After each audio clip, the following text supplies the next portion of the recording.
আপওয়ার্কে কাজ করতে এসেছেন আর এই 4টে প্রশ্নের উত্তর জানেন না, তাহলে আপনার আপওয়ার্ক জার্নি খুব শীঘ্রই থেমে যেতে পারে।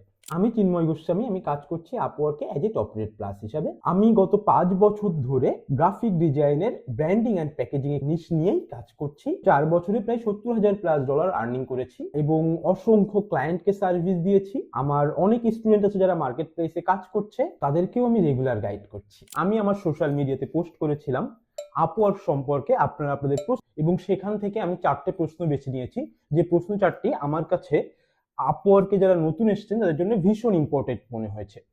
4 নম্বর প্রশ্নের উত্তর নতুন ফ্রিল্যান্সারদের জন্য সবচেয়ে বেশি ইম্পর্টেন্ট। 1 নম্বর প্রশ্ন, আপওয়ার্কে যেহেতু আমরা নতুন সেহেতু আমাদের চার্জ কত $পার আওয়ার হওয়া উচিত। 2 নম্বর প্রশ্ন, আপওয়ার্কের প্রোফাইল পিকচার কেমন হওয়া উচিত। 3 নম্বর প্রশ্ন, আমি আমার আপওয়ার্কে কতগুলো সার্ভিস অ্যাড করতে পারি। 4 নম্বর প্রশ্ন, আমি নতুন হিসাবে আপওয়ার্কে জব কিভাবে পেতে পারি। 1 নম্বর প্রশ্ন, নতুন হিসাবে আপওয়ার্কে কেমন চার্জ নেওয়া উচিত। দেখুন, আপনি আপওয়ার্কে এসেছেন অ্যাজ এ নিউ হিসাবে। এখানে আপনাকে যেটা মাথায় রাখতে হবে, আপনার সাবকন্টিনেন্টে, আমরা এশিয়াতে বাস করি, এশিয়া, বাংলাদেশ, ইন্ডিয়া এই বা পাকিস্তান, এই 3-4টে দেশের ফ্রিল্যান্সাররা যারা নতুন আসে তারা স্পেসিফিক ওই নিশের জন্য কত ডলার চার্জ করে।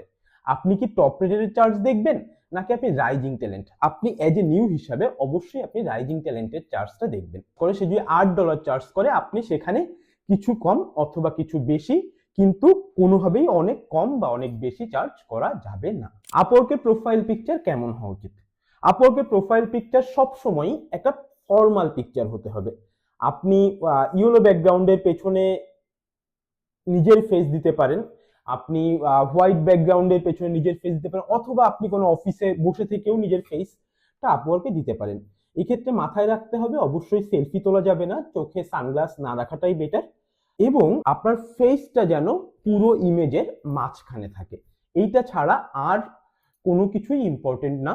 অনেকে বলে ইয়েলো ব্যাকগ্রাউন্ড, অনেকে বলে ব্লু ব্যাকগ্রাউন্ড। দেখেন, আমরা ডিজাইনার বলে হয়তো আমরা অনেক কিছু নিজেরাই রেডি করে নিতে পারি, কিন্তু যারা ডিজাইনার না তারা কিন্তু তার যে ইমেজ আছে সেটাতেই কাজ করে। মূল কথা হচ্ছে ক্লায়েন্ট কমিউনিকেশনের সময় আপনি কতটুকু কাজ করতে পারবেন, ক্লায়েন্টকে আপনি কতটুকু কনভিন্স করতে পারছেন, তার উপরেই আপনি কাজটা পাবেন। কিন্তু প্রোফাইল পিকচারটা সবসময় প্রফেশনাল হওয়া উচিত। 3 নাম্বার প্রশ্ন ছিল আপওয়ার্কে কতগুলো সার্ভিস অ্যাড করা উচিত। শুরুতেই আপনার আপওয়ার্ক প্রোফাইল চেষ্টা করা উচিত একটা স্পেসিফিক নিশ নিয়ে আগানো। আপনি যে স্কিল নিয়ে কাজ করছেন সেই স্কিল নিয়েই আপনি আগাবেন। একটা স্পেসিফিক নিশ নিয়ে আগালে যেটা সুবিধা হয়, আমি যদি একটা এক্সাম্পল দিই, ধরা যাক আপনি একটা আপনি একটা আলমারি কিনবেন। এখন আপনি গেলেন একটা ফার্নিচার মার্কেটে, তখন সেখানে গিয়ে দেখলেন অনেকগুলো দোকান আছে, কিছু কিছু দোকান সকল ধরনের ফার্নিচার বানাচ্ছে, কিন্তু একটা দোকান দেখলেন যে শুধু আলমারিই তৈরি করে। আপনি তাহলে আমি হলে বা আপনি তাহলে অবশ্যই ওই আলমারির যে দোকানটা আছে, যে গত 10 বছর 15 বছর ধরে শুধু আলমারি তৈরি করছে, তার কাছেই যেতেন। ঠিক বললাম তো? ফলে যেটা হয়, আপনার যখন এরপরে খাট দরকার হবে, যদি ওই আলমারির টেকনিশিয়ান বা যিনি আলমারিটা বানিয়েছেন তিনি যদি আপনাকে খুশি করতে পারেন, আপনি কিন্তু সবার আগে ওই আলমারির দোকানেই যাবেন, গিয়ে তার কাছে জিজ্ঞাসা করবেন আপনি কি খাট তৈরি করেন। যদি সে খাট তৈরি করে তখন সে আপনাকে বলবে যে হ্যাঁ আমি খাটও তৈরি করি। আর যদি সে না তৈরি করে তখন আপনি তার কাছে জিজ্ঞাসা করবেন আপনি আমাকে একটা রেফারেন্স দেন কার কাছে গেলে আমি ভালো খাট তৈরি করতে পারবো।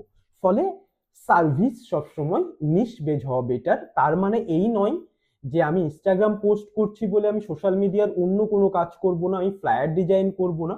অবশ্যই আপনি করবেন, কিন্তু স্পেশাল নিশটা তৈরি করতে হয় আমাদের ক্লায়েন্টকে গ্রাব করার জন্য। আশা করি ব্যাপারটা বুঝতে পেরেছেন। 4 নাম্বার প্রশ্ন, আমি নতুন হিসাবে আপওয়ার্কে কিভাবে জব পেতে পারি। দেখুন, এইটা নিয়ে আমার আলাদা একটা ভিডিও তৈরি করার প্ল্যান ছিল। আমি এই ভিডিওতে খুব ভাষা করছি, কিন্তু আমার পরের ভিডিওটা আসলে এটা নিয়েই ছিল। তো আমি চেষ্টা করব সেই ভিডিওতে আরো ডিটেলসে বলার জন্য। আপনারা যদি সেই ভিডিও দেখতে চান তাহলে অবশ্যই, আপনি যদি ইউটিউব থেকে দেখে থাকেন অবশ্যই আমার চ্যানেলটা সাবস্ক্রাইব করে রাখেন। আমার চ্যানেলের নাম ড্রপআউটস পাথ। অথবা যদি আপনি আমার পেজ থেকে দেখে থাকেন, আমার পেজের নামও ড্রপআউটস পাথ।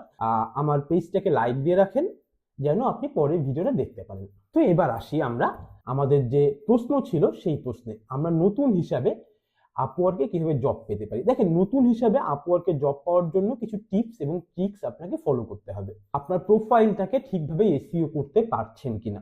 এখন এই এসইও, আমি আমার প্রোফাইলকে কার সাথে কম্পিটিশন করে এসইওটা তৈরি করব? আমি কি টপ রেটের সাথে কম্পিটিশন করব, আমি কি টপ রেটেড প্লাসের সাথে কম্পিটিশন করব, নাকি আমি এক্সপার্ট ভেটেদের সাথে কম্পিটিশনটা করব? এই ক্ষেত্রে একটা বড় প্রশ্ন হচ্ছে, আপনি যখন নতুন আসছেন আপনি চেষ্টা করবেন যারা রাইজিং ট্যালেন্ট নিয়ে কাজ করছে তাদের আপওয়ার্কের প্রোফাইলে তারা যেভাবে একটা টাইটেল ক্রিয়েট করেছে আপনি সেরকম টাইটেল ক্রিয়েট করেন, তারা যেভাবে তাদের ডিসক্রিপশনটাকে সাজিয়েছে সেভাবে, কিন্তু সেই রাইজিং ট্যালেন্ট কাজ পাচ্ছে রেগুলার সেরকম দেখেই আপনি করবেন। আশা করি বুঝতে পেরেছেন। অবশ্যই আপনার নিশ হতে হবে, এইটা গেল প্রথম কাজ, যে আমি আমার প্রোফাইলকে ঠিকঠাকভাবে এসইও করতে পারলাম। দ্বিতীয় কাজ যেটা হবে সেটা হচ্ছে, আপনি যখন প্রপোজাল পাঠাচ্ছেন, প্রপোজালটাই সবচেয়ে বেশি ইম্পর্টেন্ট। দেখেন, নতুন হিসাবে আমরা ইনভাইট পাই না, ইনভাইটেশন খুব কম পাই। নতুন হিসাবে আপনাকে প্রপোজাল দিয়েই ক্লায়েন্ট নিয়ে আসতে হবে, ফলে প্রপোজালটাই সবচেয়ে বড় অস্ত্র।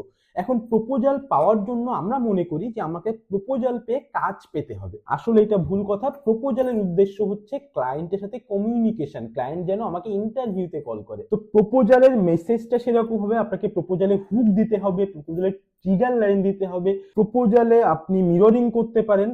এই যাবতীয় কনসেপ্টগুলো যদি আপনি না জানেন তাহলে আপওয়ার্কের প্রপোজাল আপনার জন্য না। পেমেন্ট মেথড ভেরিফাইড আছে কিনা, কত পার্সেন্ট হায়ার রেট আছে, এইগুলো অবশ্যই দেখা উচিত, কিন্তু এর চেয়েও বেশি ইম্পর্টেন্ট হচ্ছে প্রপোজাল। আপনি সব দেখে অ্যাপ্লাই করলেও প্রপোজালটাই সবচেয়ে বেশি ইম্পর্টেন্ট। আপনি ঠিকঠাক হুক করতে পারছেন কিনা, ঠিকঠাক ট্রিগার করতে পারছেন কিনা, ক্লায়েন্টকে ইমোশনালি অ্যাটাচ করতে পারছেন কিনা, ক্লায়েন্ট আপনার জব প্রপোজালটা দেখে আপনাকে ইন্টারভিউ এর জন্য ডাকার মতো অনুভূতিটা তৈরি হচ্ছে কিনা, এটাই বড় কথা। দেখেন, প্রপোজাল দিয়ে আপনাকে আসলে ক্লায়েন্টের মাইন্ডের সাথে খেলতে হয়।